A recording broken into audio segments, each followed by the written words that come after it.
Today we are going to be learning how to punch needle, and I think they're going to turn out to be little coasters. I went ahead and bought a bundle or a little kit on Amazon just so that we're kind of on the same level here. I just learned this a couple months ago and I've had so much fun punch needling. It's so relaxing, and pardon Mr. Cass here, he needs all the attention he can get.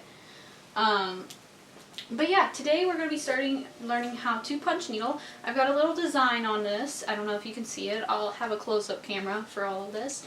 But we are going to start by threading our little punch needle. So the first thing you're going to need, if you did not buy a kit, is going to be monk cloth. This is the type of cloth we're going to be punch needling. It's super easy and super affordable online.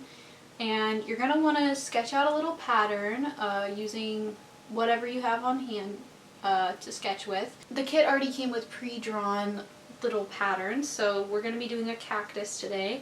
And another thing you're going to be needing is an embroidery hoop, whether it's this cheap one that I got with the kit or like a nice wooden one, it really doesn't matter. And you're also going to need some yarn. I don't know the exact type of yarn this is. I'm very new at learning how to do all of this, but this is what came with the kit. It's a very thin type of yarn. And here is our little punch needle. It comes with a threader. I don't know if you can see that, but it comes with a threader.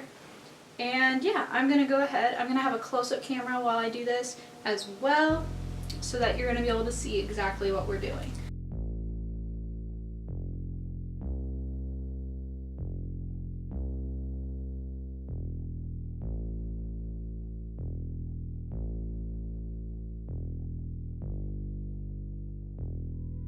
Hi, this is voiceover Sarah taking over for video editing Sarah.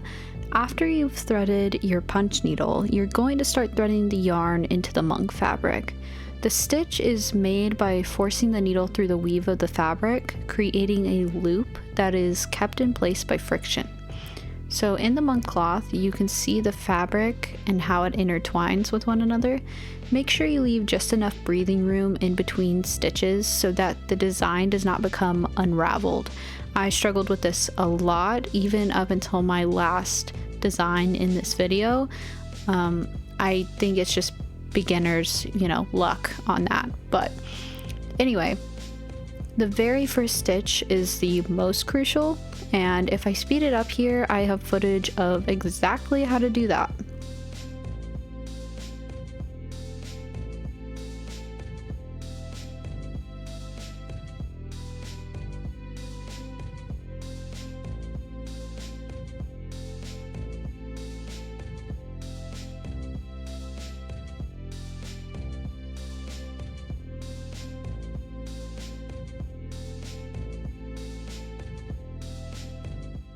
When you're done, you're on your last stitch, you're gonna flip it over.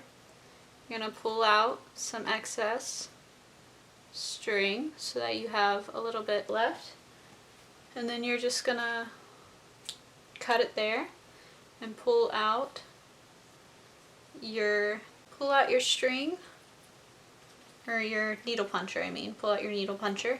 So you should have a little bit of excess string here left. Make sure not to pull that. And then flip it over and you've got your first color in.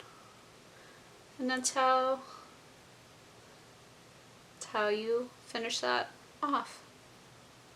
And then when you're completely done with the pattern, you can go ahead and trim it down if you want a little bit, but make sure you leave enough room for it to kind of move and flex without coming apart.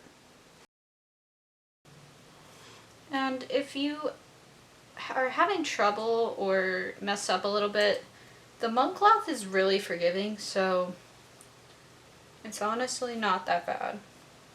You could just pull it and then restart if you need to. So yeah, it's a pretty simple craft. Of course, there's more that goes into it the more that you want to learn. this is just a video to get you started on that. Once you're completely done with the design, you simply cut away most of the excess cloth. You want to leave around an inch or so of the fabric surrounding the piece because you're going to want to glue it to the back to preserve the design, and I'll show you that in this next clip here. Before I glue the fabric, I actually Mod Podged the back of the design to help with durability, and this snippet of advice wasn't in the directions that I got. I think it was from a tutorial video that I watched. I used hot glue for the fabric backing, but I'm sure there's various different types of glue that you can use that are so much better, such as like maybe fabric or rug glue. I cut down some gray felt cloth for the coaster backings, and that seemed like it did the job. I think that is what most tufting artists use to finish rugs anyway. And that's pretty much it. You're officially ready to make your first punch needle coaster. Out of all the crafts that I've done, I have to rank this pretty high. It's quick, anyone can do it, and it's something that I can work on without having too much focus. I think my first couple of designs I literally finished while watching a movie with my family over the holidays. I definitely want to do more of these in the future, and I looked at the cost of supplies, and it really is not that much to get started compared to other crafts that may even take more time or focus to do. So if you're looking for a new craft and we're considering doing punch needling, I would definitely recommend it. Thanks for watching, and I have so much coming up if you're interested, including an online store with product launches and so much more. Let me know in the comments if you would like more tutorials on crafts or prefer other types of content from me. This year is the year to try new things, so if you like art or vlog or tutorials or lifestyle content, consider hitting that subscribe button to see more. Alright, that's all I had to say. Bye!